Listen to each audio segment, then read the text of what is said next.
कैसे हैं सभी लोग। आज हम लोग डिस्कस करने वाले हैं इस 5000 क्वेश्चन सीरीज़ का 10वां क्लास। और जैसा आपको बोला गया था कि एग्ज़ाम से पहले हम लोग सारी की सारी क्लासेस कवर कर लेंगे 5000 क्वेश्चन के इस सीरीज़ को। तो एक बार जल्दी से बताएंगे सभी लोग, वीडियो को लाइक कर देंगे, शेयर कर देंगे और साथ में बताएंगे क्या क्लासेस स्टार्ट हो गई है, ऑडियो वीडियो सब कुछ क्लियर है। तो क्लास को शुरू किया जाए, वैसे टाइम हो चुका है। आज देखिए हम लोग डिस्कस करने वाले हैं औसत के क्वेश्चन। देखिए कभी कभी मिक्स क्वेश्चन भी करेंगे, कभी कभी हम लोग टॉपिक वाइज भी क्वेश्चन को यहाँ पे डिस्कस करेंगे, जिससे कि आपको थोड़ा सा आइडिया रहे कि क्या क्या चीज़ें आपको चल रही है। देखिए तो आज की क्लास में देखिए हम लोग क्या करते हैं, ये हमारा एप्लीकेशन है। जो लोग अभी तक डाउनलोड नहीं किए हैं, अगर आपको फ्री पीडीएफ चाहिए किसी भी चैप्टर का, रेलवे के ऑल क्वेश्चन के, वो आपका रीजनिंग हो या इंग्लिश हो, इंग्लिश में हो या हिंदी में हो, या मैथ्स का हो या जीएसजी के हो या साइंस हो, इस पे हम एक बैच चला रहे हैं। All chapter wise solution, tricky and concept और बेसिक मेथड के साथ सारे के सारे क्लासेस चल रही है। और इस वाले बुक के सारे क्वेश्चन सॉल्व कर रहे हैं, जिसमें एक टॉपिक कंप्लीट हो चुका है। और ये एप्लीकेशन में बैच कुछ इस तरीके से आपको दिखेगा कि ये वाला बैच है मैथ्स और रीजनिंग। इसमें ये दोनों के दोनों सभी के सभी टॉपिक इसमें पूरी तरीके से कंप्लीट होंगे। और सबसे पहले हम मुश्किल वाले टॉपिक को कंप्लीट कर रहे हैं कि आपके पास अभी समय है तो पूरा का पूरा कर लेंगे। और इसकी फीस मैंने बताया था ना कि आज तक के लिए इसकी प्राइस यही रहेगी और आज के बाद कल से इसकी प्राइस बढ़ जाएगी।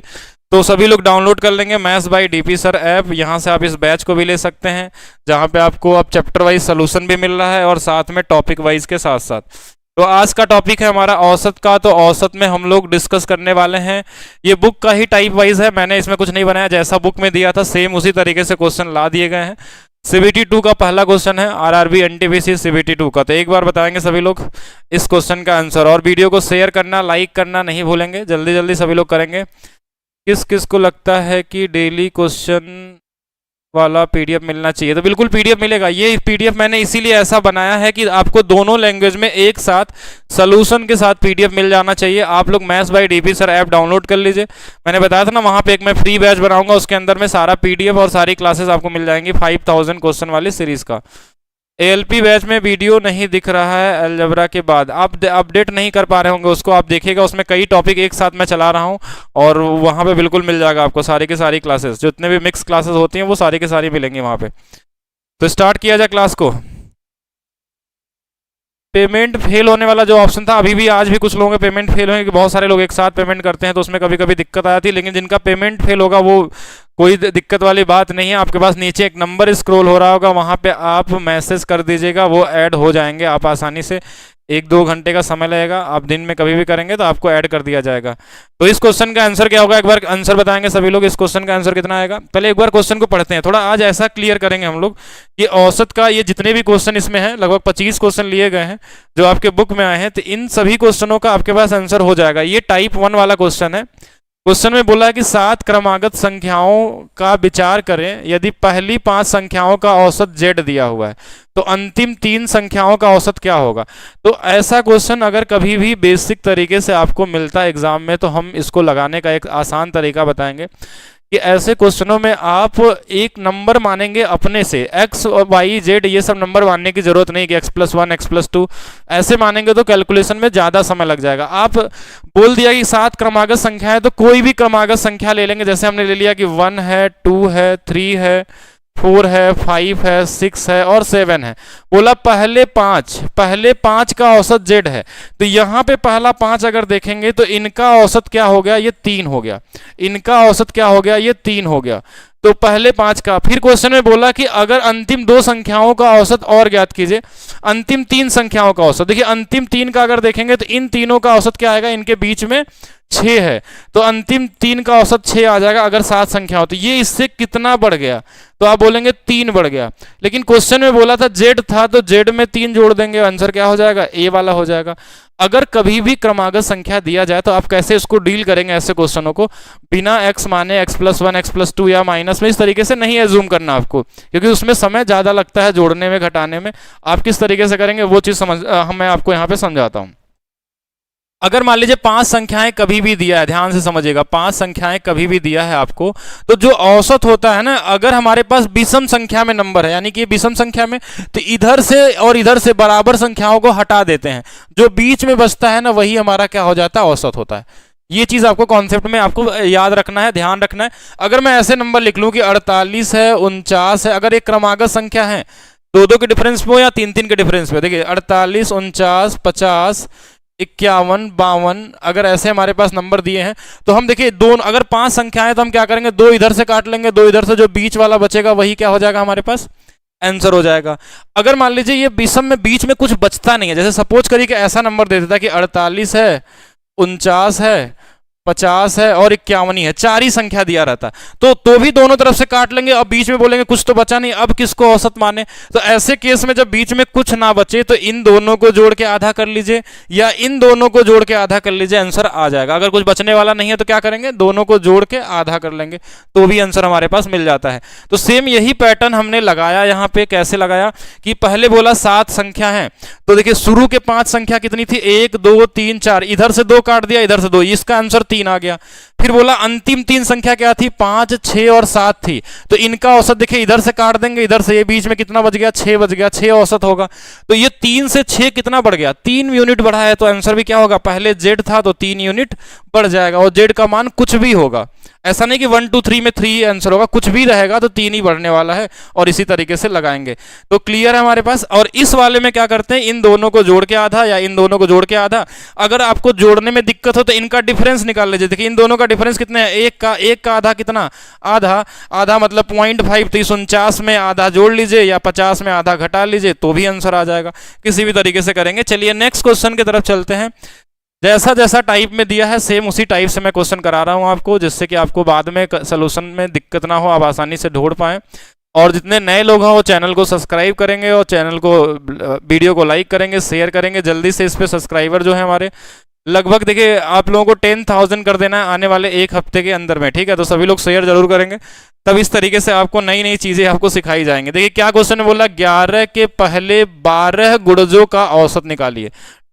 12 गुणजों का औसत निकालना है, यानी मल्टीपल का, मल्टीपल मतलब कितने, 12 मल्टीपल तक हमको क्या निकालना है, इनका औसत निकालना। तो हम इनका वैल्यू नहीं लिखेंगे जैसे किताबों में सॉल्व किया जाता है कि 11 दूना 22 फिर 33, ऐसे नहीं करना है। हमको कहाँ तक का गुणज पूछा है, 1 से लेके 12 तक का। तो अगर हमको पहला और अंतिम संख्या पता होता है तो इनका औसत हम क्या करते हैं, इन्हीं दोनों को जोड़ के आधा कर लेते हैं। 1 से लेके 12 तक होगा, तो देखिए ये वाला कितना आ जाएगा हमारे पास, 13, यानी 6.5 आ गया, 6.5 आ गया। अगर वो 11 का गुणज है तो इसमें 11 से गुणा कर लीजिए, अगर 12 का गुणज है तो 12 से कर लीजिए, 13 का है तो 13 से कर लीजिए। 11 से गुणा कैसे करते हैं थोड़ा बताइए, सभी लोग सीखे थे कि दोनों तरफ 0 लगा लेते हैं। देखिए 0 5 5 6 5 11 और 6 और 1 हमारे पास कितना हो जाएगा, 7 7 71.5 आपका क्या होगा, राइट आंसर हो जाएगा ऑप्शन नंबर सी। ये इजी क्वेश्चन तो है लेकिन इनको इजी तरीके से ही लगाना है और एग्जाम में गलत भी नहीं करना है। ये सब पढ़ाते आते क्लास शेयर नहीं करते, अच्छा ऐसा कुछ नहीं है, देखिए सभी लोग शेयर करते हैं और आप लोग भी शेयर करेंगे, ठीक है, साथ में लाइक करते रहेंगे वीडियो को। नेक्स्ट क्वेश्चन देखेंगे। अब देखिए क्वेश्चन में क्या बोला कि 5 क्रमागत सम संख्याओं का औसत 10 है। तो जब इन पांचों संख्याओं को आरोही क्रम में व्यवस्थित किया जाता है, यानी इनको हम किस ऑर्डर में करते हैं, अरेंज इन असेंडिंग ऑर्डर में करते हैं, तो इनके केंद्र की संख्या देखिए औसत कैसे निकालना, 5 संख्या है तो देखिए 10 बोला है तो इसके आगे 2 होंगी, इसके पीछे 2 होंगी। इससे बड़ी सम संख्या आती है 12, इससे बड़ी 14, इससे छोटी होती है 8, इससे छोटी होती है, तो सेंटर में तो वही संख्या हो जाएगा आंसर में। आंसर क्या हो जाएगा, वही संख्या आ जाएगी, कौन सा, 10 आ जाएगा।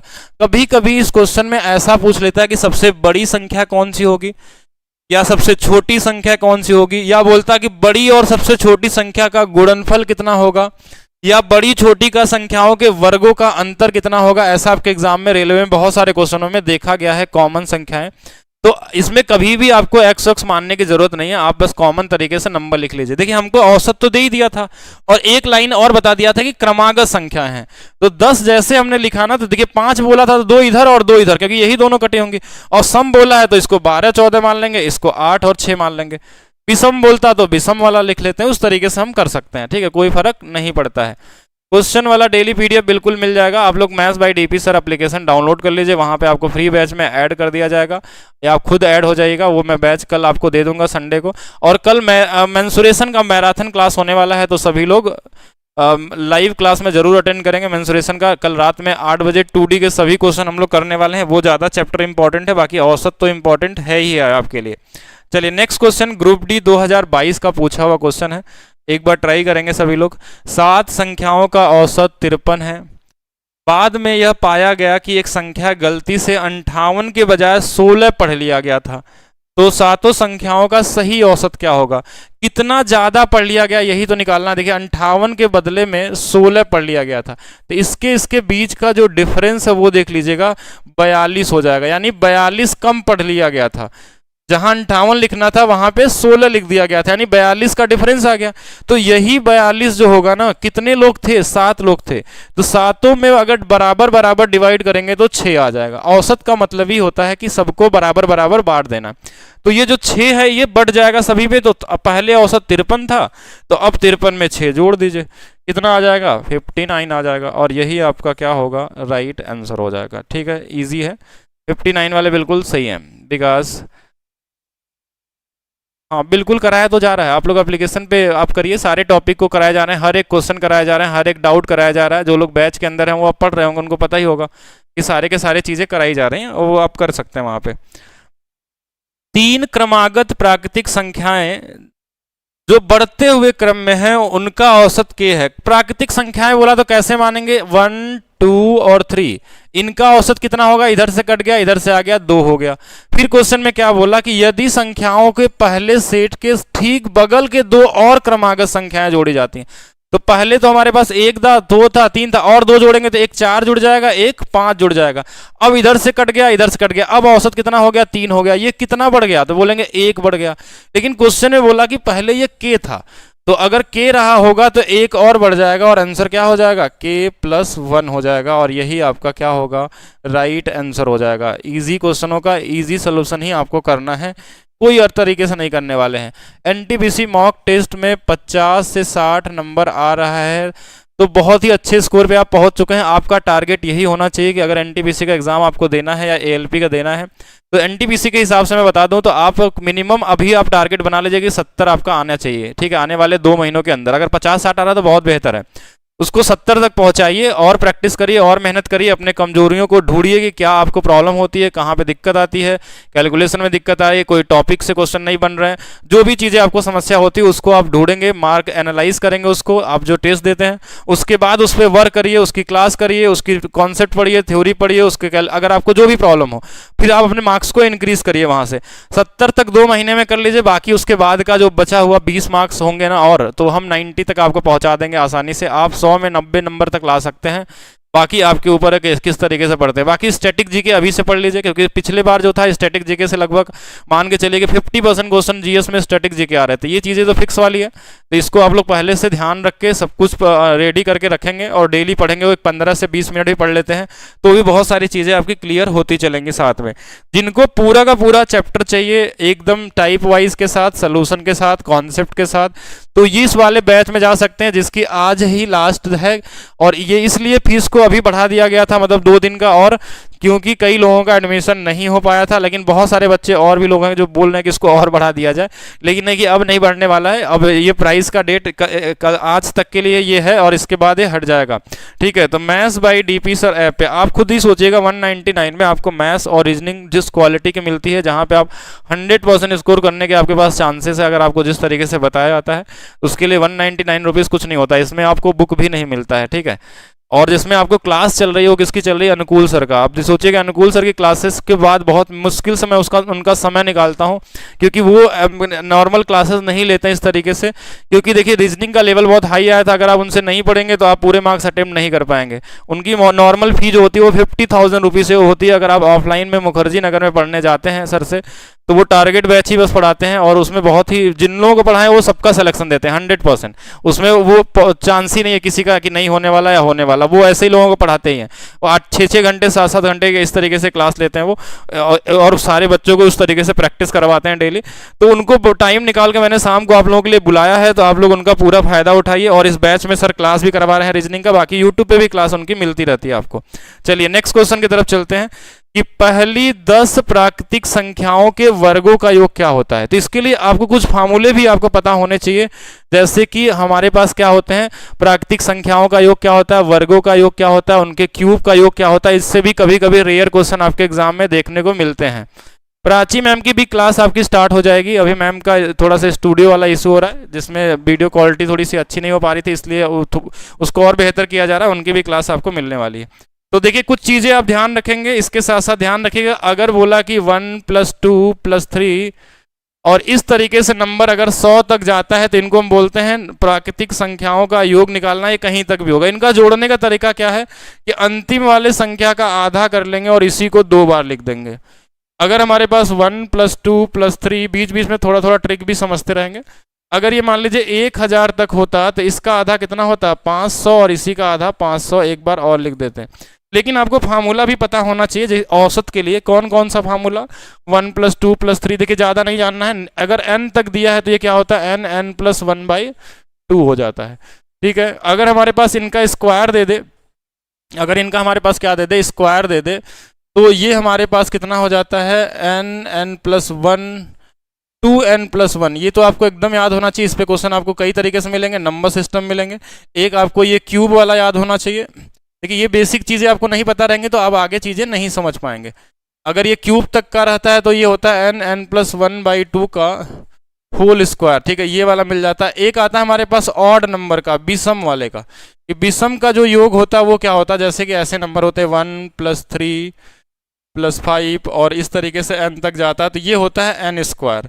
अगर ये सम संख्या वाला रहता है 2 + 4 + 6 वाला और ये n तक गया है तो ये n + 1। अगर इतना आपको याद है तो आप आंसर निकाल सकते हैं बहुत सारे क्वेश्चनों का इजी तरीके से। ठीक है, ये बेसिक इतना चीज़ तो आप याद ही रखिए। अगर औसत में कभी इन फार्मूले से औसत पूछेगा ना तो आंसर निकल जाएगा। अच्छा, इसका औसत निकालना होगा तो क्या होगा कि इसमें देखिए ये तो नंबर का योग है, औसत निकालना तो इसी में n से भाग दे देंगे। अगर इनका औसत पूछा जाए यहाँ से कि औसत क्या होगा तो देखिए n से भाग दे देंगे, n संख्या है तो इसका औसत हो जाएगा n + 1/2। इसीलिए मैंने बोला ना, पहला और अंतिम को जोड़ के आधा से भाग, इसका औसत निकालना, ये n कट जाएगा, सिर्फ क्या होगा n + 1 और हमारे पास क्या होगा 2n + 1/6। अगर इसमें पूछा जाए तो इसमें भाग दे देंगे, इसमें पूछा जाएगा तो देखिए n कट जाएगा, सिर्फ n होगा, इसमें कट जाएगा तो n + 1 होगा। ये लास्ट वाले जो दो है ना, ये बड़े इजी हैं। अगर बोलता कि 25 विषम संख्याओं का औसत कितना होगा तो देखिए ध्यान से देखिए कितना तक है हमारे पास, n तक, n² होता है तो n से भाग देंगे n, यानी कि 25 का 25 आ जाएगा। अगर बोला प्रथम 10 विषम संख्याओं का औसत तो 10 आंसर होगा। प्रथम 50 विषम संख्याओं का औसत 50 होगा। क्यों? अगर लेकिन बोला कि प्रथम 10 सम संख्याओं का औसत, तो उसमें देखिए एक जुड़ गया है, ये औसत है, ये वाला सम है, तो 10 का बोला तो आंसर 11 हो जाएगा, 12 का बोला तो 13 हो जाएगा। इस तरीके से हम लोग को ध्यान रखना होगा।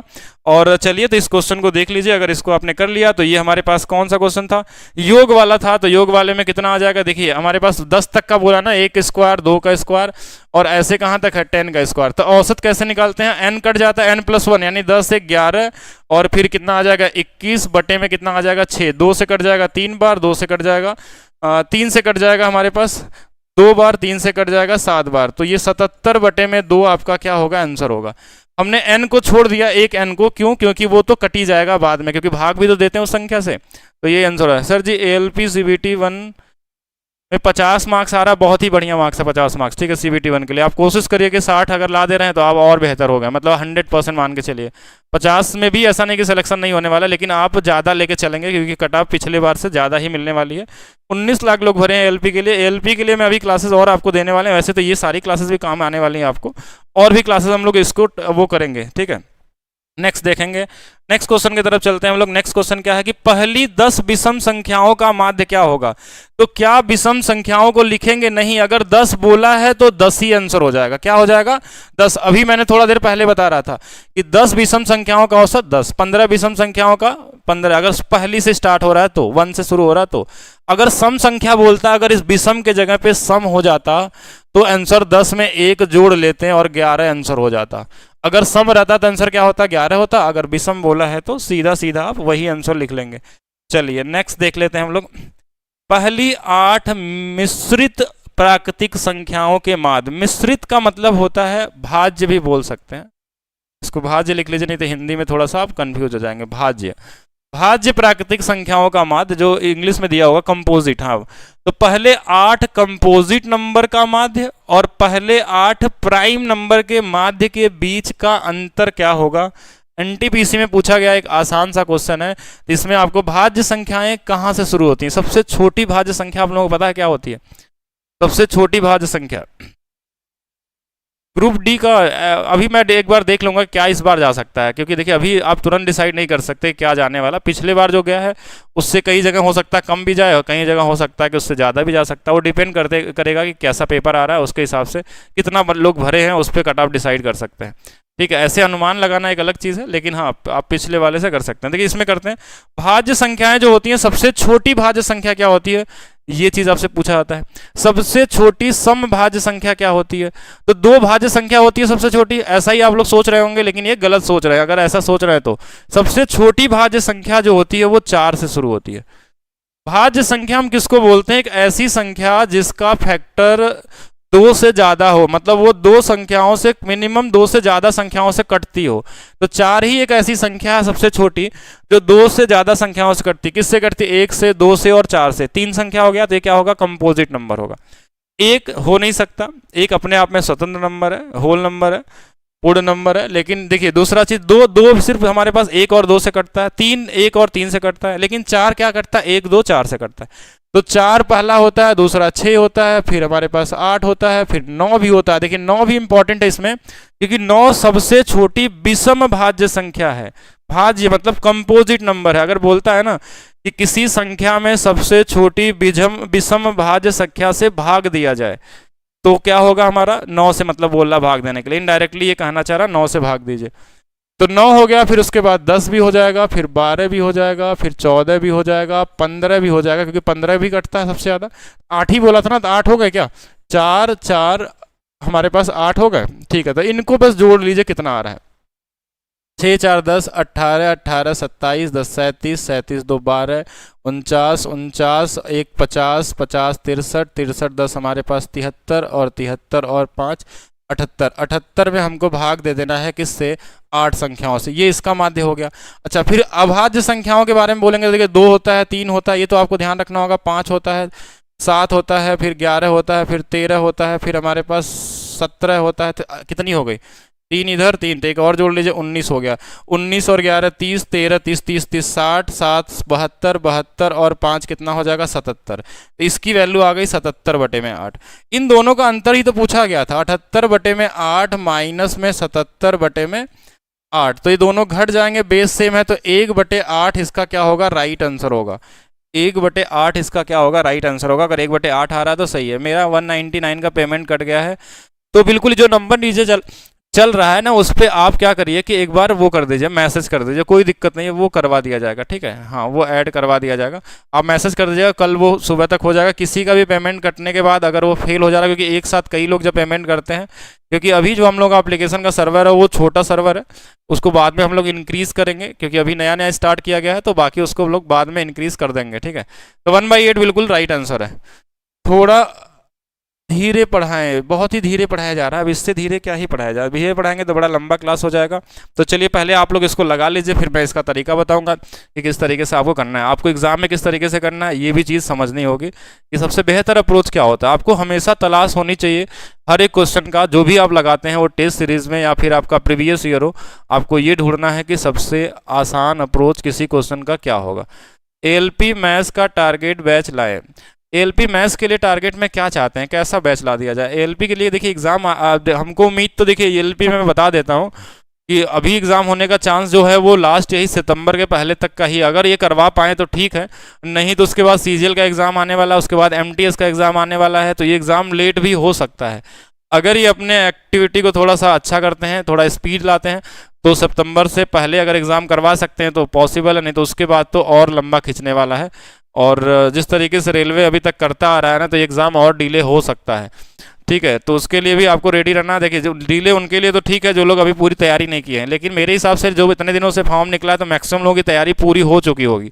ठीक है, हाँ कुछ ही चीज़ें हैं जो इस पर वर्क करना है, तो आप लोग ध्यान दीजिएगा। टेस्ट मैसेज किया हूँ। टेस्ट मैसेज नहीं करना है आपको, करना है अपना मोबाइल नंबर, मेल आईडी और साथ में अपना पेमेंट जो किए थे वो डिटेल आप करेंगे इस नंबर पे व्हाट्सअप के ऊपर। इसका आंसर कितना आ गया, किसी का आ गया आंसर? ये संख्या दिया, 5 संख्याएं दी हैं, 1 -1 -2 -3 -4। इसका मतलब क्या हुआ, ये कोई संख्या है। कौन सी संख्या है? या तो ये हमारे पास क्रमागत संख्या, देखिए 1 घटा है, 2 घटा है, 3 घटा है, तो क्रमागत संख्या है। तो हमने क्या बोला कि जब हमारे पास क्रमागत संख्या होती है तो इनका औसत कैसे निकाला जाता है, इस तरीके से x-3 और x-4। हमने बोला दोनों तरफ से काटिए, एक नंबर इधर से काटिए, एक इधर से काटिए, एक इधर से काटिए, एक इधर से काटिए, जो बच गया एक संख्या तो वही औसत हो जाता है। तो लीजिए इसका औसत आ गया x-2, इसमें भाग देने की जरूरत नहीं है, इसकी माध्य कितना दिया, 20 दिया है, तो x की वैल्यू 22 आ गई। अब आपसे क्या बोला, पहले दो लोगों का औसत बताना है। पहला क्या है, x था, तो x की वैल्यू 22 ही रहेगी। दूसरा क्या है, उससे 1 कम है तो 1 की वैल्यू 21 आ जाएगी। इन दोनों के बीच में आंसर क्या होगा, 21.5 होगा। क्या इन दोनों के बीच में आंसर निकालना है अगर, तो उसको जोड़ के आधा करेंगे, कर सकते हैं, लेकिन आपको एक आसान तरीका बताओ, तो इन दोनों को जोड़ के आधा करेंगे तो आंसर आएगा ही आएगा। लेकिन इन दोनों के बीच का अंतर कितना है, इन दोनों के बीच का अंतर कितना, 1 है, उसी 1 का आधा कर दीजिए, 0.5। या तो इधर छोटे वाले में जोड़ लीजिए या तो बड़े वाले में घटा लीजिए, तो भी आंसर आपका मिल जाएगा। ठीक है, थोड़े से स्मार्ट अप्रोच को लगाइए, छोटे छोटे कैलकुलेशन में टाइम मत वेस्ट करना है। और ना ही आपको इसमें क्या करना है कि इसको जोड़ना है, एक्स एक्स को साथ नहीं जोड़ना है। कभी भी क्रमागत संख्या दे दे तो बस दोनों तरफ से काटना चालू करो, एक इधर से एक इधर से, एक इधर से एक इधर, जो बच गया वही औसत है। वो नंबर में दिया हो या एक्स में दिया हो, क्रमागत है तो आंसर ऐसे निकल जाएगा। वो 1 के डिफरेंस पे हो, 2 के डिफरेंस पे हो, 10 के डिफरेंस पे हो, कोई फर्क नहीं पड़ता। ठीक है, तो हर केस में ऐसे मिलने वाले हैं। तो आप अपने अप्रोच को थोड़ा बेहतर करिए जिससे कि आप टाइम आपका बच जाए। नेक्स्ट क्वेश्चन में बोला है कि देखिए, ये क्वेश्चन में बोला कि जो A4 है, अच्छा हिंदी में नहीं है, इसमें A4 का वैल्यू दिया हुआ है हमारे पास, A4 इज 40.2। ठीक है, अच्छा A4 इज A1 की वैल्यू दिया हुआ, अच्छा इनका औसत दिया, इसकी वैल्यू दिया, ये A1 A2 A3 का औसत बराबर है। देखिए A1 + A2 + A3 बोला बराबर है A2 + A3 + A4 के औसत के बराबर है। तो देखिए A2 A3 कट गया, मतलब A1 की वैल्यू A4 के बराबर होगी। अगर इस A1 का मान दिया हुआ 21 तो A4 का मान भी तो 21 ही होगा। इसमें करना ही क्या था, ये तो क्वेश्चन है, कोई मतलब ही नहीं था क्वेश्चन का। ये बोल दिया कि इनका औसत बराबर है, ये दोनों कट ही जाएंगे, ये दोनों का मान बराबर है। अगर बराबर है तो इसकी वैल्यू 21 दिया है तो इसकी वैल्यू भी 21 होगी, यानी A1 बराबर A4 है तो A4 की वैल्यू भी 21 आ जाएगी। आसान क्वेश्चन है। ALP टारगेट, हाँ टारगेट जो, देखिए आपको ALP के लिए अलग से कुछ करने की जरूरत नहीं है। आप जो 199 वाला बैच हमारा उसको ले लीजिए, उसमें ट्रिक वाली क्लास बस जो देखी गई है, हर चैप्टर का ट्रिक अपलोड किया गया है। ठीक है, हर चैप्टर का ट्रिक उसको सिर्फ पढ़ लीजिए ना, उससे ही आपके मार्क्स बढ़ जाएंगे आसानी से, 10-12 नंबर। ठीक है, अगर मैथ्स में कम आ रहे हैं तो आसानी से इंक्रीज कर सकते हैं, उससे कोई फर्क नहीं पड़ने वाला। देखिए ये वाला बैच में बता रहा था, अगर आपको ALP के लिए करना है तो इसी बैच में जो ट्रिक वाली क्लासेस हैं सिर्फ उसको पढ़ना है आपको, उसी से आपका काम हो जाएगा। लेकिन अगर आपके पास अभी एग्जाम में के लिए समय है तो आप चैप्टर भी पढ़िए उसमें। ठीक है, ऐसा भी नहीं कि पूरी तरीके से छोड़ देना है, एग्जाम अभी 2 हफ्ते में होने वाले हैं।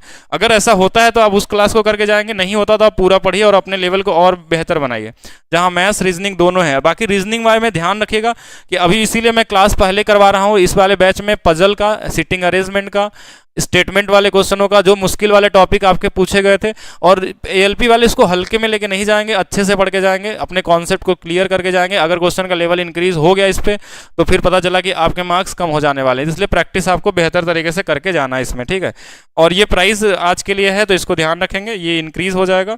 और एक बार देख लीजिएगा एप्लीकेशन में, उसमें डेट लिखा हुआ कब तक के लिए प्राइस है। ये maths by DP sir application पे मिलने वाला है। ठीक है, तो बाकी वहाँ पे फ्री PDF भी है सभी चैप्टर का, उसको डाउनलोड करके वहाँ से भी पढ़ सकते हैं। ठीक है, जिनको भी चाहिए E-बुक है वहाँ पे। चलिए बताएंगे इसकी डेट बढ़ा दीजिए राखी तक सर जी। अच्छा डेट बढ़ा दिया जाए तो पहले इसको लगाएंगे क्वेश्चन के, 5 भाज्य संख्याओं के माध्य और पहली 5 अभाज्य संख्याओं के माध्य। देखिए वही पुराना वाला क्वेश्चन है, अंतर ही तो पूछा है, तो एक बार निकाल लेते हैं। 5 भाज्य संख्या मतलब कौन कौन सा होता है, भाज्य 4 से शुरू होगा, 4 होगा, 6 होगा, 8 होगा, 9 होगा, और हमारे पास क्या आएगा 10 भी ले लेते हैं, 10 भी आ जाएगा। तो 6 4 10 18 27 10 37, 37 में किससे 5 से भाग दे देंगे तो 5 7 35, 5 36, ये 7.6 आ गया।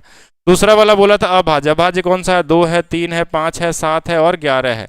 इनको जोड़ लेंगे, ये 5 5 10 17 10 27 28, 28 बटे में 5, 5 से 5 बार जाएगा, 5 7 30, 27 ही हो रहा है क्या? 3 2 5 5 5 5 5 10 17 10 27 28। तो दोनों में अंतर कितना आ जा रहा है हमारे पास? सही तो जोड़ा गया है, कोई नंबर गलत तो नहीं जोड़ दिया हमने। 4 हो जाएगा, 6 हो जाएगा, भाज्य बोला था तो 6 भी हो जाएगा, 8 भी हो जाएगा, 9 भी हो जाएगा, और हमारे पास 10 भी हो जाएगा। 10 भी हमारे पास भाज्य में आता है। तो 10 ये हो गया, और हमारे पास 18 हो गया, 18 27 हो गया, 37 हो गया, ये सही है। अभाज्य वालों में हमने क्या लिखा था? 2 है, 3 है, 5 है, 7 है, 11 है। तो 5 5 10, 10 और 11 हमारे पास 21, 21 7 28। तो 5 से 5 बार, 5 से 6 बार। इन दोनों का अंतर तो पॉइंट में आ ही नहीं रहा, कहीं मैं मिसप्रिंट कर रहा हूँ क्या इसमें? एक बार चेक करेंगे, जल्दी से बताएंगे सभी लोग। कोई नंबर मैंने गलत लिख दिया?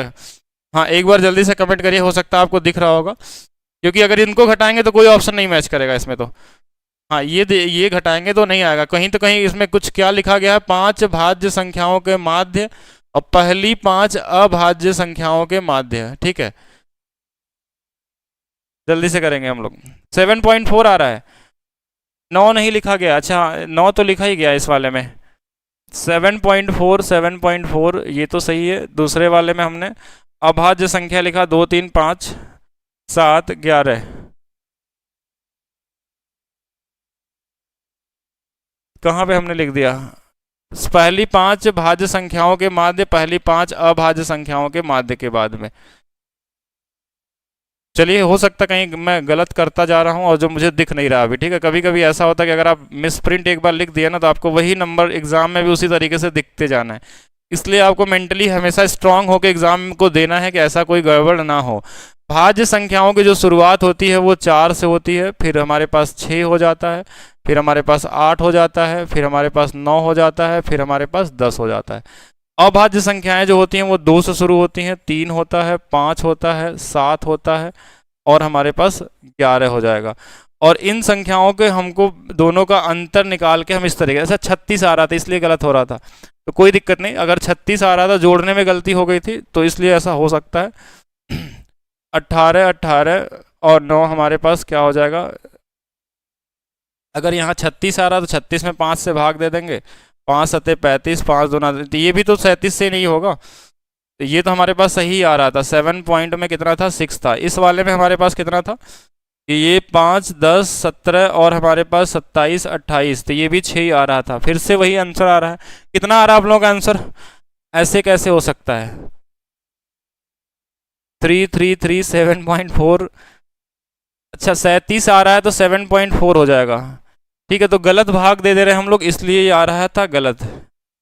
यहाँ पे 37 ही हमारे पास था, तो ये 5 से भाग दे देंगे तो 7.4 हो जाएगा। यहाँ वाला सही आ रहा था, 5 से 5 बार था, और हमारे पास कितना था? यहाँ से 6 बार था। अब इनको घटा लेंगे, 14 में से 6 गया, 8 और 1, 1.8 बिल्कुल सही था। एक छोटा सा मिस्टेक जो बार बार होता है, ऐसा आप देखेंगे किसी के साथ भी हो सकता है। बहुत बार क्या होता है ना कि अगर आप 2 में अगर आप 3 का गुणा कर रहे हैं, तो अगर आपका 8 आने लगा ना, तो उस बार हमेशा 8 ही आएगा एग्जाम में। ठीक है, ऐसा सभी लोग फेस किए होंगे बहुत बार। तो इसके लिए एक ही चीज़ ऑप्शन है कि आप बहुत अच्छे से अगर कोई भी चीज़ एग्ज़ाम देने जाते हैं, एक्चुअल एग्ज़ाम अगर देने जाते हैं, तो वहाँ पे बहुत सारे ऐसे तरीके होते हैं कि आप कभी कभी इस तरीके से गलतियाँ कर सकते हैं। तो बिल्कुल सही है सभी लोगों का। अगर 1.8 आप लोगों ने निकाला तो सही था, इजी क्वेश्चन था, कुछ ऐसा खास नहीं था इसमें। प्रथम 8 विषम संख्याओं के माध्य कितने होंगे? देखिए, 8 विषम संख्या बोला तो आंसर 8 हो जाएगा, इसमें तो कुछ नहीं करना है। अगर सम संख्या बोलता तो उसमें हम 1 जोड़ लेते हैं और कितना हो जाता है हमारे पास? 9 आ जाता है। यही हमारे पास क्या होता है? आंसर हो जाता है। विषम संख्याओं में कुछ नहीं करने की जरूरत होती है। एक बार हमने 8 लिया मतलब 8, 10 बोला तो 10, 15 बोला तो 15। अगर इसमें एक कंडीशन होना चाहिए, पहली प्रथम 8 या प्रथम सम या विषम ये देगा तब। अगर कोई बीच में नंबर दिया है तो उनको आपको निकालना पड़ेगा। चलेंगे नेक्स्ट क्वेश्चन में। 5 क्रमागत सम संख्याओं का औसत 40 है, इन संख्याओं में सबसे छोटी संख्या क्या होगी? तो बहुत इजी क्वेश्चन है, इसको तो लगा ही सकते हैं सभी लोग। तो जल्दी से सभी लोग एक बार बताएंगे, और जितने नए लोग हैं वीडियो को लाइक जरूर करते रहेंगे, और साथ में वीडियो को चैनल को सब्सक्राइब जरूर करते रहेंगे। ठीक है, हाँ, कल 8 बजे मेंसुरेशन की क्लास चलने वाली है, तो उसके लिए थोड़ा रेडी रहेंगे सभी लोग। हाँ, 8 बजे से मेंसुरेशन की क्लास, और रीजनिंग की भी मैराथन क्लास लग जाएगी मुझे जहाँ तक उम्मीद है। अगर सर के पास टाइम रहा तो हम लोग कल रीजनिंग और दोनों के टॉपिक करेंगे। अगर रीजनिंग में कोई टॉपिक पढ़ना होगा मैराथन में, कौन सी टॉपिक पढ़ना चाहेंगे कल आप लोग? एक बार बताएंगे सभी लोग।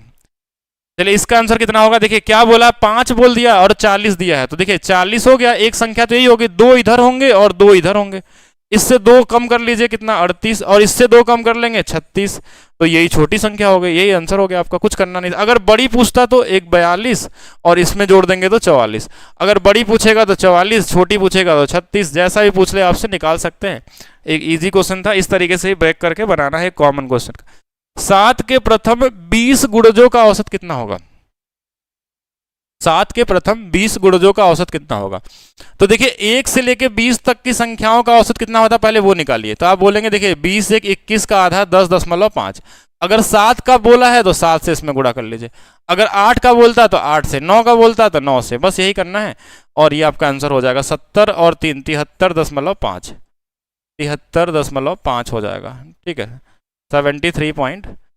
क्लॉक एंड कैलेंडर, ये तो बड़ा इजी टॉपिक होता है, इसमें ही क्या ही करेंगे इसका, और अच्छे क्वेश्चन। एएलपी वाला कोई, एएलपी में तो देखिए सभी टॉपिक आ रहे हैं, कोई भी टॉपिक अगर पढ़ाएंगे सर तो एक बेहतर अप्रोच से पढ़ाएंगे, उसको सभी लोग करेंगे।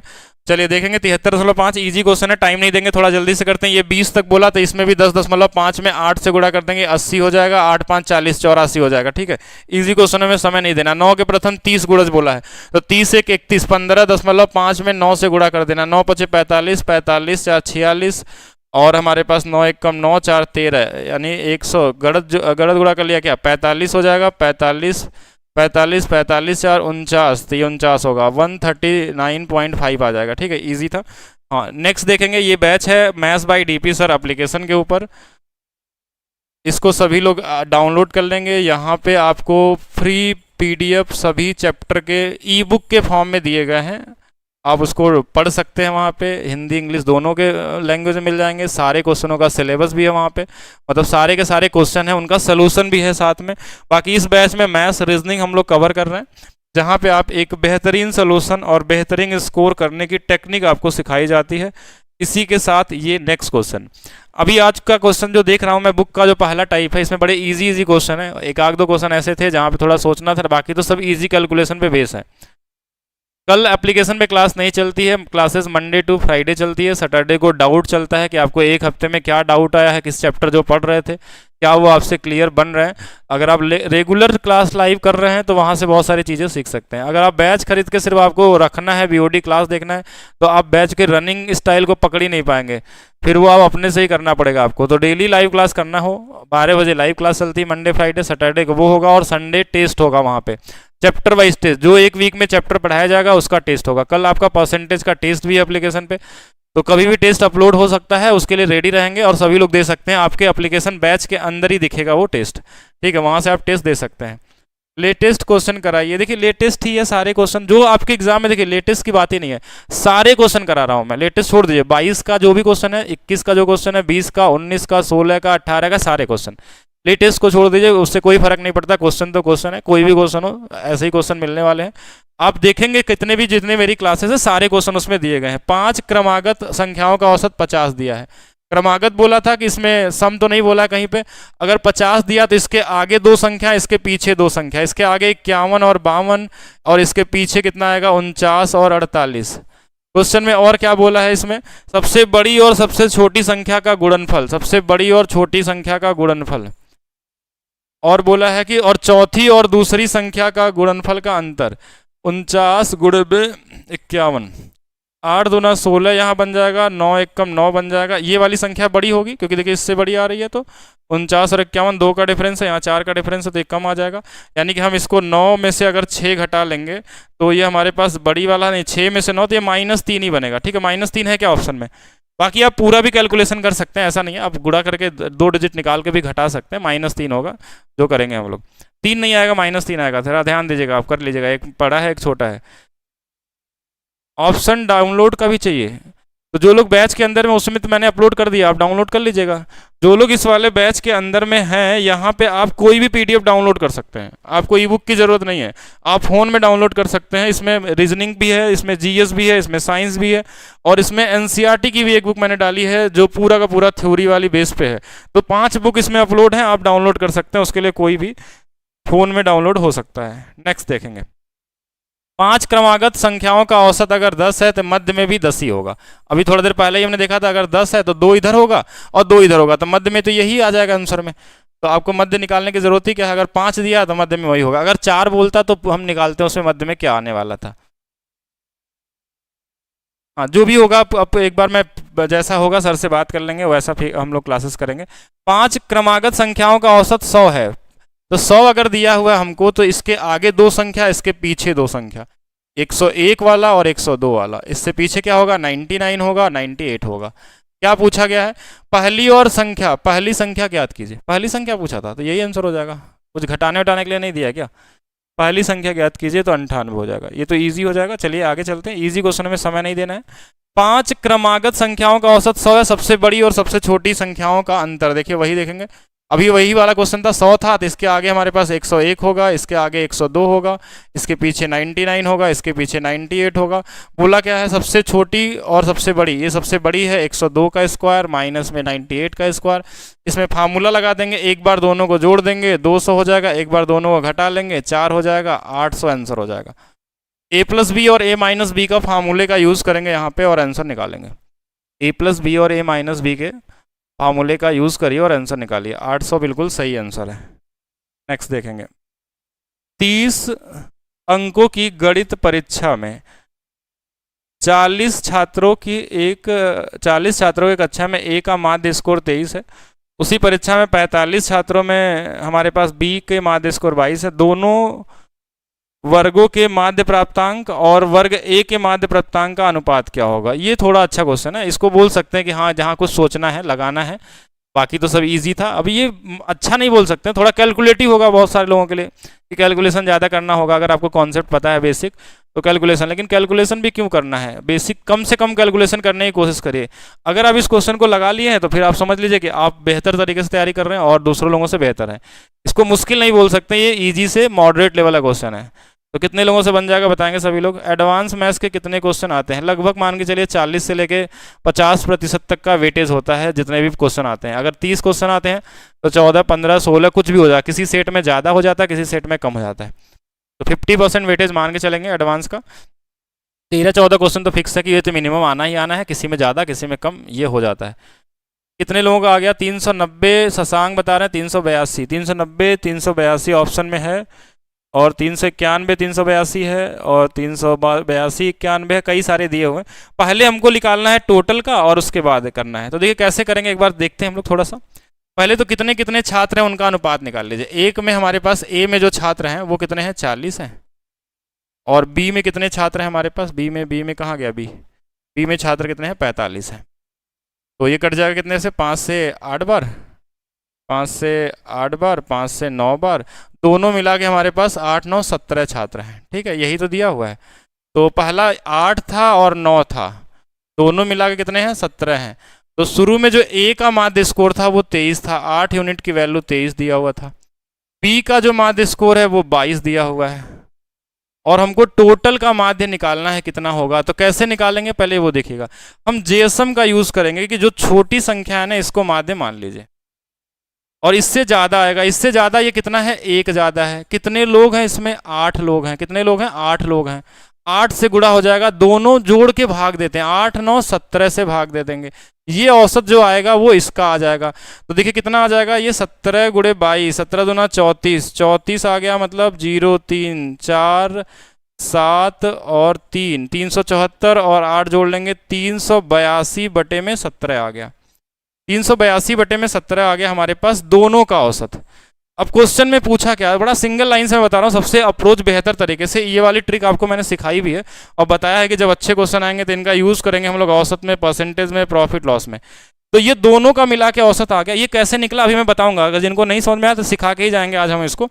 तो ये औसत आ गया 382 बटे में कितना आ गया हमारे पास, 17 आ गया। ये दोनों का मिला के औसत है। वो बोला कि ए का तो क्वेश्चन में ही दिया था, कितना, 23 दिया था, तो ये 23 हो गया। बस ये 382 हो गया, और इसका गुणा इधर हो जाता है औसत में। यही क्या होता है कि इसका इधर इसका इधर, तो 17 × 51, 17 दूना 34 और 5 हमारे पास 39 आ जाएगा।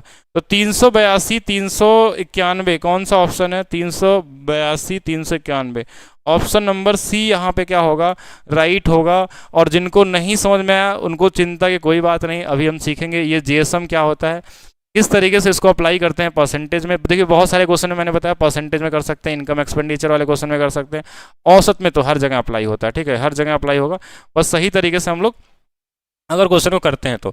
औसत निकालने का देखिए ये जो टेक्निक है ना, देखिए क्या दिया था हमारे पास, एक बार समझेंगे हम लोग। हमारे पास एक ग्रुप था जिसमें ए थे जिसमें 40 लोग थे, और एक ग्रुप बी था जिसमें 45 लोग थे। तो सबसे पहला काम इनको काटिए, क्योंकि बड़ा जब तक रहेगा तो कैलकुलेशन बड़ा होगा। तो काट लिया हमने, ये 8 और 9 का अनुपात आ गया, मतलब दोनों मिला के कितने छात्र हैं, 17 छात्र हैं। बोला इनका औसत हमारे पास दिया हुआ था 20 दिया था कि 22 दिया था या 23 दिया था, इसका दिया था 22। अब इन दोनों में छोटे नंबर की तलाश करेंगे। छोटा नंबर कौन सा, इसका औसत हमको निकालना है, इसका औसत बताना कितना होगा। तो इसका आंसर कैसे आएगा वो देखते हैं। इन दोनों में छोटे नंबर आप चाहे तो इनको गुणा करके निकाल सकते हैं, इसका गुणा इसमें, इसका गुणा इसमें, इसका एक्स मान के गुणा कर लीजिए, आंसर आ जाएगा। लेकिन गुणा क्यों करेंगे, गुणा ही करना होगा तो फिर हम इस तरीके को सीखेंगे कि इसलिए। तो इसका तरीका ये होगा कि आप इन दोनों में छोटा नंबर जो है ना उससे बड़ा आंसर आएगा। तो 22 से तो बड़ा आने वाला ही है। अब 22 से बड़ा ये कितना ज्यादा है, तो आप बोलेंगे ये एक ज्यादा है, एक ज्यादा है। और इसमें कितने लोग हैं, 8 लोग हैं, तो इसमें 8 से गुणा कर देंगे, तो ये आ गया 8। तो यही 8 जो होगा ना इन 17 लोगों में बढ़ जाएगा, बस यही औसत हो गया। ये नए वाले का औसत है 22 सही 8/17, यही हमारा क्या हो जाएगा, आंसर हो जाएगा। अगर औसत पूछता तो ये आंसर हो जाता, अगर गुणा करें इसको तो ये आ गया हमारे पास 382/17, 382/17 आ गया। अब क्वेश्चन में पूछा था ना कि जो दोनों का औसत है 382, अगर ये पूछ के इसमें बोला, इसके साथ बोला कि इस पहले वाले का औसत बताइए, इसका कितना था 23 था, तो 23/1, इसका गुणा इधर, इसका गुणा इधर, तो 382 गुणे में 391, यही हमारा आंसर होगा। तो इसको बोलते हैं JSM method, junior satisfaction method. जो मेथड होता है हमारे पास उसमें क्या करते हैं हम छोटे वाले वैल्यू को हमेशा ले लेते हैं और देखते हैं कि दूसरा वाला कितना ज़्यादा है, और फिर इसके बाद कितना ज़्यादा है, कितने लोग हैं उतना मल्टीप्लाई करके वही वैल्यू हम सभी में बराबर बराबर बांटते हैं, क्योंकि औसत क्या होता है, बराबर बराबर हिस्सों में बांटा जाता है। औसत का मतलब ही यही होता है। अगर ये टेक्निक ठीक है और नहीं है तो इस तरीके के आपको परसेंटेज वाले क्वेश्चनों को बताया गया था। एक क्वेश्चन देखिए, इसी मैंने ऐसे ही बताया था कि अगर मान लीजिए किसी क्लास का अनुपात 2-3 है, ये है बॉयज़ ये है गर्ल्स, दोनों मिला कितने हो जाएंगे 5। वो हमने बोला 20% लोगों को छात्रवृत्ति मिली और लड़कियों में 30 नहीं 25% लोगों को छात्रवृत्ति मिली, ठीक है। तो बताइए सबको कितना छात्रवृत्ति मिला। अगर इन सभी का पूछा जाए कितना मिला तो हम क्या करेंगे, जो छोटा वाला आंसर है ना इससे ज़्यादा आएगा। ये कितना ज़्यादा है तो आप बोलेंगे इससे 5 ज़्यादा है। कितने लोग हैं, 3 लोग हैं, तो 5 में 3 का गुणा कर देंगे, और ये 15 जो होगा ना इस 5 लोगों में बटेगा। कितने लोगों में, सब में, तो ये कट जाएगा और ये कितना आ जाएगा, 23% लोगों को छात्रवृत्ति मिली है। अगर ये 20-25 हमेशा आंसर इन दोनों के बीच में होगा। इस अप्रोच को ध्यान रखेंगे। बाकी चलते हैं नेक्स्ट क्वेश्चन की तरफ। देखिए नेक्स्ट क्वेश्चन में भी सेम अप्रोच लगाएंगे, आपको दिखेगा नहीं कि ये अप्रोच है, लेकिन आप औसत के जितने अच्छे क्वेश्चन आते जाएंगे ना हर जगह पे अप्लाई हो जाएगा। देखिए जो इजी क्वेश्चन शुरू में क्या थे, बेसिक क्वेश्चन थे। बेसिक क्वेश्चन मतलब कॉमन वाले, मल्टीप्लाई भाग सम संख्याओं का, विषम संख्याओं का, ये सब एकदम आसान वाले होते हैं। क्वेश्चन का लेवल हम लोग ध्यान से देखेंगे कि अब यहाँ पे एक चीज समझिए, देखिए वही क्वेश्चन है, कितनी संख्याएं हैं, 5 संख्याएं का औसत दिया हुआ, उनमें से 3 का औसत 41 है। पहली 3 संख्याओं का औसत 41 है, बचे हुए 2 संख्याओं का औसत x मान लेते हैं, यही पूछा गया। दोनों मिला के 5, इसकी वैल्यू दिया है 39.2। अब आपके पास ये ऑप्शन बनता है कि इसमें छोटी वाली वैल्यू तो दिया ही नहीं है, अब कैसे सोचेंगे कितना आंसर आएगा। तो हम बड़ी वाली वैल्यू लेके लगा सकते हैं अगर चाहे तो, लेकिन अभी इस पूरे कॉन्सेप्ट को जब आप क्लास में डिस्कस करेंगे तो समझेंगे। अभी के लिए क्या करना है कि इसका गुणा इसमें कर लीजिए, इसका इसमें कर लीजिए। अगर आपको नहीं आता, देखिए ये छोटा नंबर था, 3 एकम 3, 3 चौके 12 प्लस 2x बराबर में ये आ जाएगा। देखिए 5 दूना 10, 5 9 45, 1 46, ये देखिए 0 है यहाँ पे, और 5 तो यहाँ 15, 4 19। अब 2x की वैल्यू इसको घटा लेंगे, ये वाला 3 आ जाएगा, ये वाला हमारे पास 7 आ जाएगा। x की वैल्यू भाग दे देंगे तो 2 से 3 बार चला जाएगा, 2 से 6 बार चला जाएगा, 5 बार चला जाएगा, 36.5। तो ऑप्शन नंबर बी क्या होगा, सही हो जाएगा। ये भी कर सकते थे, पिछले क्वेश्चन में भी ये तरीका कर सकते थे। अगर कुछ नहीं आता तो क्या करेंगे, गुणा गुणा गुणा बराबर में वैल्यू निकाल लीजिए, लेकिन उस वाले में कैलकुलेशन ज्यादा था इसलिए हमने गुणा नहीं किया, और इस तरीके से लगा सकते हैं। चलिए देखेंगे और करेंगे, बाकी हर क्वेश्चन में अप्लाई हो जाएगा। नेक्स्ट क्वेश्चन और देखते हैं कि 100 छात्रों की एक कक्षा में एक निश्चित विषय का प्राप्तांक 25 है और 50 छात्रों के अन्य कक्षा में उसका प्राप्तांक 70 है, दोनों कक्षा। देखिए वही क्वेश्चन फिर से देखिए ध्यान से, 100 विद्यार्थी 50 विद्यार्थी, पहले इनका क्या निकालिए, अनुपात निकालिए। काट दीजिए, ये है 2 और ये है 1, दोनों मिला के कितना 3 है, दोनों मिला के कितना है 3 है। पहले का प्राप्तांक कितना है 25 दिया हुआ है, दूसरे का प्राप्तांक कितना दिया हुआ 70 दिया है, दोनों का मिला के कितना होगा पूछा गया है। जीएसएम लगा सकते हैं, आंसर जो होगा इस छोटे वाले से बड़ा आएगा, बड़ा आएगा कि नहीं आएगा, कितना बड़ा, देखिए आंसर 25 से ज्यादा आएगा, कितना ज्यादा है ये, कितना ज्यादा है बताइए, 25 से कितना ज्यादा है, तो यहां देखेंगे कि 45 ज्यादा है, ये 45 ज्यादा है। कितने लोग हैं इसमें, एक ही लोग हैं, तो 1 से ही गुणा हो जाएगा ये 45, और इसको कितने लोगों में बांटेंगे, सभी में बांट देंगे, 3 से बांट देंगे इसमें, तो 15 बार में कट जाएगा, 25 + 15 बराबर में 40 आपका आंसर दिया है क्या, तो ऑप्शन नंबर डी आपका राइट हो जाएगा। ये देखिए जीएसएम के सारे कॉन्सेप्ट आप यूज कर पा रहे हैं, थोड़ा क्वेश्चन ज्यादा लगाएंगे तो हम कर सकते हैं, सभी क्वेश्चन कराए जाएंगे। देखिए आपको जो बैच चल रहा है ना, ये वाला जो आपका बैच है, कहाँ गया ये वाला, इस वाले बैच में हर एक टॉपिक कराया जाएगा आपको, और हर एक क्वेश्चन कराया जाएगा 2016 से लेकर 2022 तक के जितने भी क्वेश्चन आपके जिस भी टॉपिक के आए वो सारे क्वेश्चन, और उन सारे क्वेश्चनों का एक बेहतरीन तरीका हम लोग देखेंगे कि किस तरीके से क्वेश्चन आपको लगाना है, वो सारी चीजें बताई जाएंगी। अब आप सोचेंगे कि सारे के सारे 300 क्वेश्चन आपको एक एक साथ कराने जाए लगे यूट्यूब पे, तो आप पढ़ ही नहीं पाएंगे। इसीलिए एप्लीकेशन पे क्या होता है कि वीडियो एक जगह मिल जाती है, और जो इसका प्राइस रखा गया अभी के लिए जो है वो 199 एक मिनिमम प्राइस है, जिसकी कोई वैल्यू नहीं हो सकती। अगर आप एक सरकारी नौकरी चाहते हैं और आप सीरियस स्टूडेंट हैं तो 199 आपके लिए कुछ भी नहीं हो सकता है आप इससे ज़्यादा क्या बुक खरीद के लाए हों, ठीक है, पढ़ने के लिए, लेकिन उसको पढ़ ही नहीं पाएंगे आप जब सही तरीके से, तो कोई फायदा नहीं होना है। बुक के सोल्यूशन से आप पास कभी नहीं हो सकते। अगर आप बुक से पढ़ के अब सोचेंगे हम पास होने वाले हैं, तो आप मैथ्स जरूर सीख सकते हैं बुक से, एक बेसिक तरीका से पढ़ तो लेंगे, लेकिन आज का जो कंपटीशन का दौर है वहाँ पे सोल्यूशन से कोई मतलब ही नहीं रह गया, वहाँ चाहिए स्पीड और टाइम दोनों का कॉम्बिनेशन चलने वाला है। तो इसको ये बैच कहाँ मिलेगा, maths by DP sir app पे। अगर बुक ही चाहिए तो यहाँ डाउनलोड कर लीजिएगा, मिल जाएगा, ठीक है, वो सभी के लिए फ्री है। आज का 24वां क्वेश्चन, 25 छात्रों के एक समूह के प्राप्तांकों का प्राप्त औसत अंक 26 है। एक छात्र समूह छोड़ दिया जिसके परिणाम स्वरूप औसत इतना हो गया। एक चीज समझिए, कॉन्सेप्ट समझिएगा, आउटगोइंग का कॉन्सेप्ट। औसत में एक कॉन्सेप्ट मैं आज आपको डिस्कस कर रहा हूं। एसएससी वाला मंडे से चालू हो जाएगा क्वेश्चन, एकदम टेंशन ना लीजिए। एसएससी के तो हम एक दिन में एक चैप्टर कंप्लीट कराएंगे और इससे बेहतर तरीके से बताएंगे आपको। एसएससी क्वेश्चन के लेवल थोड़े अच्छे होते हैं तो उसको पढ़ाने में थोड़ा और ज्यादा मजा आता है। इसमें क्वेश्चन बड़े इजी आते हैं, इनका लेवल बड़ा लो होता है, इसलिए आपको मैं बता दे रहा हूँ कि अगर आप एक तरीके से बैच को पढ़ लेते हैं तो आप रेलवे के एग्जाम में तो आप फेल नहीं हो सकते कभी भी, ठीक है। और रही बात एसएससी के लिए, तो एसएससी के लिए भी क्लास अगर आप मैथ स्पेशल 1 ज्वाइन करते हैं तो एसएससी का एग्जाम भी आपके लिए ईजी है। अब देखिए यहाँ पे लेकिन अब नहीं खरीद पा रहे हैं, डेट बढ़ा दीजिए राखी तक। चलिए देखिए, अब डेट की बातें तो हम नहीं, राखी के दिन अगर होगा तो देखा जाएगा उस समय।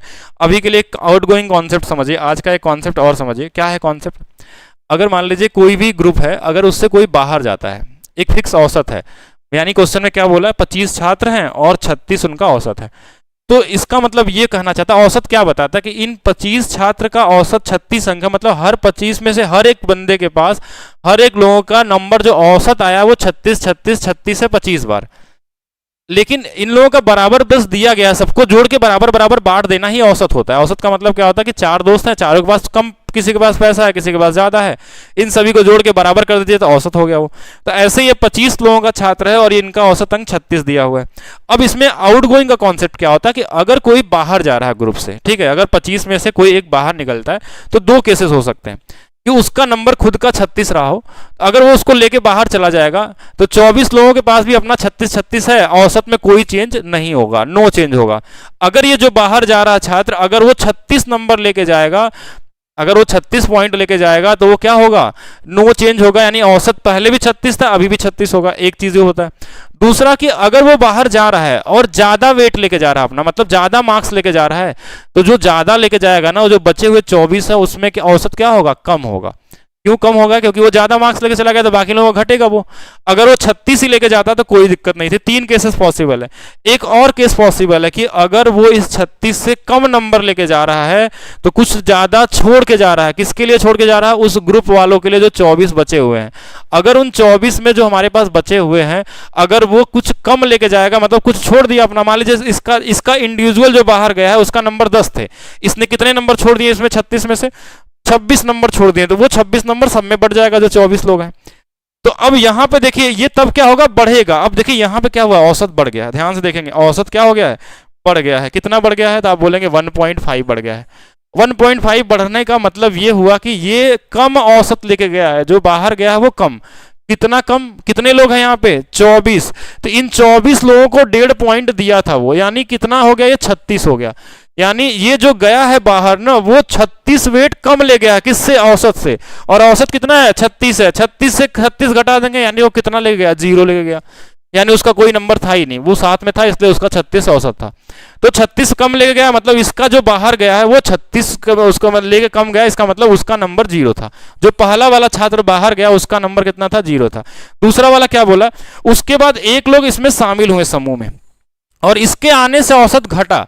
अब शामिल होने पे क्या होता है कि अगर आप नंबर कम लेके जाते हैं तो सब जाहिर सी बात है जो ज्यादा नंबर अंदर होगा वो सब में अब बराबर बराबर बांट दिया जाएगा। तो इसकी वजह से औसत घट गया है, 37.2 हो गया है, और यहाँ पे देखिए क्या था, 5 था।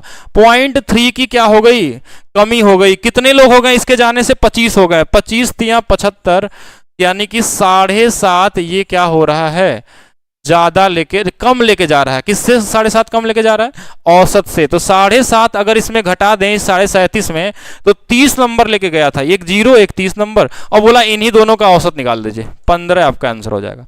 देखिए मैंने इसको समझाया इतना देर तक कि आपको शायद समझ में आ गया होगा, अगर नहीं आया होगा तो और क्लासेस करेंगे, समझ में आ जाएगा। क्योंकि क्वेश्चन ये 2 ही सेकंड का था, ये दिखने में तो बड़ा सा लग रहा, आप कॉमन सेंस लगाते, जिसको अगर ये टेक्निक पता है तो वो क्या करेंगे कि देखिए 36 था, ये 1.5 बढ़ा था, 1.5 गुणे 24, 36 घट गया, 0 हो गया, एक का बढ़ा 0.3 यानी 25, 75, 7.5 कम लेके गया, 30, 30 और 0 आधा कर लेंगे, 15 आ गया। अगर बोलता कि जो आया है उसका वेट कितना था, तो 30 था, अंक कितना था, 30 था, जो गया उसका अंक कितना था, 0 था। दोनों का अनुपात क्या होगा, नहीं निकाल सकते, दोनों में जोड़ के औसत निकाल लीजिए, निकाल सकते हैं, कुछ भी पूछा जा सकता है क्वेश्चन में, इजी था। और आज का आपके पास 25वां क्वेश्चन, 40 छात्रों के प्राप्तांकों का औसत 68 है। बाद में यह पाया गया कि 25 के स्कोर गलती से 45 लिख दिया गया था, यानी कितना ज्यादा लिख दिया गया है, 15 और 20 ज्यादा लिख दिया गया था। तो ये जो 20 है ये 40 छात्रों में बढ़ जाएगा भाई, ज्यादा लिखा गया था तो 1/2 हो गया, मतलब 0.5। ये 0.5 क्या हो गया था, ज्यादा लिख दिया गया था, 0.5 घटा देंगे वापस से, किसमें से, इसी 68 में 0.5 घटा देंगे तो 67.5 हो जाएगा। सही माध्य क्या होगा, 67। ज्यादा लिखा गया होगा तो घटा देंगे, कम लिखा रहा होता तो जोड़ देते हैं इसमें, तो आंसर जुड़ के आ जाता। ठीक है, और पिछले क्लास का, पिछले क्वेश्चन का वीडियो फिर से देख लीजिएगा अगर वो क्लियर नहीं हुआ होगा तो आज के ये 25 क्वेश्चन थे, 25 क्वेश्चन हमने आपको करा दिए 1 घंटे के अंदर, 25 क्वेश्चन और उसके कॉन्सेप्ट के साथ। बाकी जैसे जैसे टाइप बढ़ता जाएगा वैसे वैसे क्वेश्चन का लेवल भी बढ़ता जाएगा। अभी आपका पहला टाइप था, और दूसरा टाइप का क्वेश्चन कहाँ से शुरू हुआ था, पहले टाइप में हम लोगों ने कहाँ तक किया था, हाँ टाइप 2 में हमने कहाँ शुरू किया था, 22 नंबर, 22 था जहाँ से जेएसएम शुरू हुआ था ना, हाँ 20 के बाद 21 नंबर से हमारा टाइप 2 शुरू हुआ था, जहां से देखिए क्वेश्चन का टाइप बदल गया था, कितना था, ये जेएसएम वाला टाइप था, जेएसएम वाला था, जेएसएम वाला था, ये जेएसएम वाला। इसका सोल्यूशन भी आपको मिल जाएगा, maths by DP sir app download कर लीजिए, ये वाला एप्लीकेशन, और इस पे ये बैच भी मिल सकता है आपको।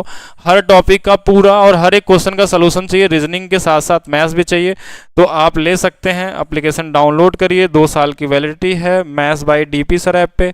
इसके अलावा फ्री ई बुक मिलने वाली है, और मैं एक बुक आप लोगों के लिए बना रहा हूँ रेलवे के लिए स्पेशली, और उस बुक में क्या होंगे कि हर क्वेश्चनों से, टॉपिक से जो इंपॉर्टेंट क्वेश्चन होंगे उसको निकाल के आपको बताया जाएगा कि क्या एग्जाम से पहले पढ़ना है। क्योंकि मान लीजिए आपको लास्ट में पढ़ना है एग्जाम से 1 महीना पहले, तो क्या आप 15,000 क्वेश्चन थोड़ी सॉल्व करेंगे, उन क्वेश्चनों को रिपीट करेंगे जो आपके लिए बेहतर होगा। तो वो मैं आपको डिसाइड कर रहा हूँ आपके लिए, आप एक सीरीज में उनके सोल्यूशन अपने तरीके से मैं बना रहा हूँ, जो आने वाले हो सकता है 10 दिनों या 15 दिनों में मैं रेडी कर दूंगा, वो भी मैं अवेलेबल करा दूंगा।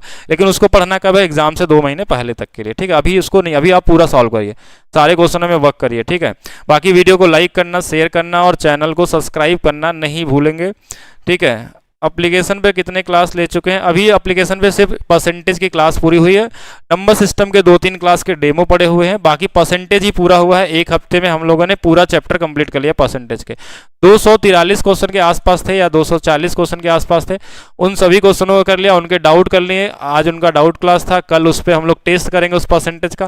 मंडे से नया टॉपिक स्टार्ट हो जाएगा, तो मंडे के बाद आप लोग रेडी रहिए, मंडे से यानी कि आपका स्टार्ट हो जाएगा। कल चलेगा मेंसुरेशन का मैराथन क्लास रात को 8 बजे से, तो रेडी रहेंगे सभी लोग, रिमाइंडर अभी से सेट कर लीजिएगा, इवेंट ऑलरेडी बना हुआ है जिससे कि क्लासेस में आप लोग ज्वाइन कर सकते हैं। पूरा का पूरा मेंसुरेशन कंप्लीट करने वाले हम लोग 2D वाला, क्योंकि मेंसुरेशन में 400 से ज़्यादा क्वेश्चन आए हुए हैं आपके एग्जाम में, तो 400 क्वेश्चन एक क्लास में पॉसिबल नहीं है। 1 घंटे में आप देख पा रहे हैं 25 क्वेश्चन हो रहा है, तो अगर हम मान लीजिए 4 घंटे की भी क्लास लेते हैं तो लगभग 100 से 150 क्वेश्चन तक पॉसिबिलिटी है कि जो क्वेश्चन हम बनाएंगे, साथ में उसके कुछ थ्योरी और कॉन्सेप्ट भी डिस्कस करेंगे, तो लगभग मान के चलिए 2D मेंसुरेशन कल कंप्लीट करेंगे। ठीक है, तो बाकी मिलते हैं नेक्स्ट क्लास में। आप लोग वीडियो को लाइक करना, शेयर करना नहीं भूलेंगे। मिलते हैं नेक्स्ट वीडियो में।